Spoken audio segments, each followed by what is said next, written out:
देखिए, मैं ये अभियान नहीं चला रहा हूँ, सारा देश ये चाहता है, तमाम कोनों से ये मांग आ रही है।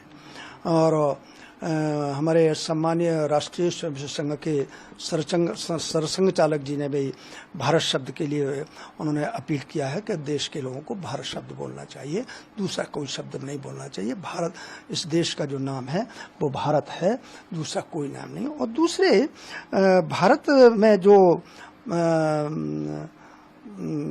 भारत शब्द में जो जज्बा है, जो भारत एक प्राणवान है, उससे हमको ऊर्जा मिलती है, एक श्रद्धा का भाव उस हमारा प्रकट होता है, वो इंडिया में दूर दूर तक नहीं है। और ये जो इंडिया शब्द है, अंग्रेजियों ने, उनकी दृष्टि में हम जाहिल कौम थे भारत के लोग, और दुनिया के अंदर जहाँ जहाँ उनको लगता था कि ये जाहिल लोग हैं, आपराधिक प्रवृत्ति के लोग हैं, मूर्ख लोग हैं, ऐसे लोगों को उन्होंने इंडिया शब्द दिया है। लेकिन हमारे यहाँ कुछ ऐसे विकृत मानसिकता के तत्व हैं, लोग हैं, जो कहते हैं, लोगों को गुमराह करते कि वो अंग्रेज सिंध की ओर से आए थे, तो वो सिंध बोल नहीं पाते थे, इंड बोलते थे, तो धीरे धीरे करके इंडिया हो गया। मैं उन मूर्ख लोगों से, पागल लोगों से, ये शब्द जानबूझ के मैं प्रयोग कर रहा हूँ, आप ध्यान रखिएगा, ये पूछना चाहता हूँ कि सिंध से यदि इंडिया हो गया तो वहाँ इंडोनेशिया में सिंध नदी कहाँ थी?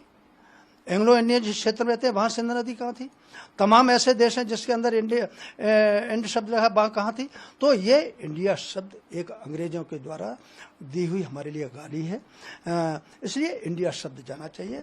भारत शब्द जो है हमारी सांस्कृतिक पृष्ठभूमि का, सांस्कृतिक संपदा का, सांस्कृतिक हमारी पहचान का एक प्रतीक है, इसलिए होना चाहिए, इसलिए भारत होना चाहिए। दूसरे, माननीय प्रधानमंत्री जी ने स्वयं ये अनेक बार कहा है कि जितने भी गुलामी की प्रतीक हैं, दासता के प्रतीक हैं, वो सब भारत भूमि से जाना चाहिए। उसी कड़ी में मेरा ये मत है कि संविधान में संशोधन करना चाहिए और उसमें भारत शब्द जोड़ना चाहिए। और अंत में मैं वेदों के एक श्लोक है, उसको बोलना चाहूँगा। उसमें लिखा है स्पष्ट तौर से, उत्तरंग यत् समुद्रस्य हिमाद्रश्चैव दक्षिणम वर्ष तद भारत नाम भारती यत्र संततः।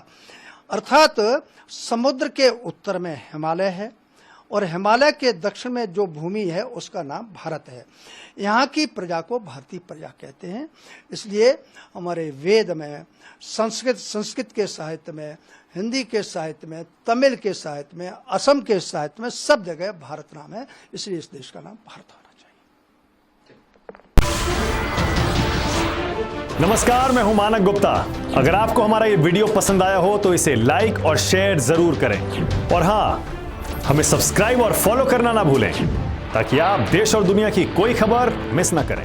तो जुड़े रहिए हमारे साथ और देखते रहिए न्यूज़ 24।